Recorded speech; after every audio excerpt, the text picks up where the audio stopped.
એ તો સાંજે અમે છે ને ગગજી કાકાના ઓટે બેઠા હતા, તો ગગજી કાકા મને કે આખી રાત પાણી વાળીએ અને સવારે કે ગામમાં આવતા હોય ને તો કૂતરા વાંહે ઉગડું મેલે કે કવારીને કાંઠે આણી દીધા છે કે એવું ક્યાં ઠેકાણે થાય છે? અહીંયા વૈશ્રામ બાપા નેરામાં ત્યાં બેઠા જ હોય કૂતરા, સમજાય ગયું ને? માણા નીકળે એટલે વાંહે ઉગડ મેલે.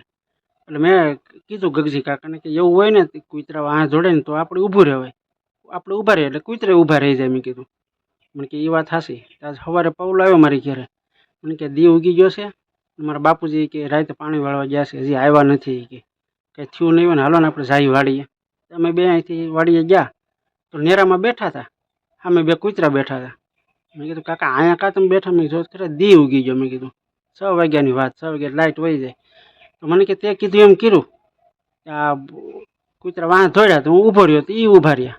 તો 15 મિનિટ બે સામે અમે ઊભા રહ્યા હતા, કૂતરા બેસી ગયા તો હું બેઠો છું. કીધું પૌલાને, જો આ વાત સાંભળી તારા બાપુજીને.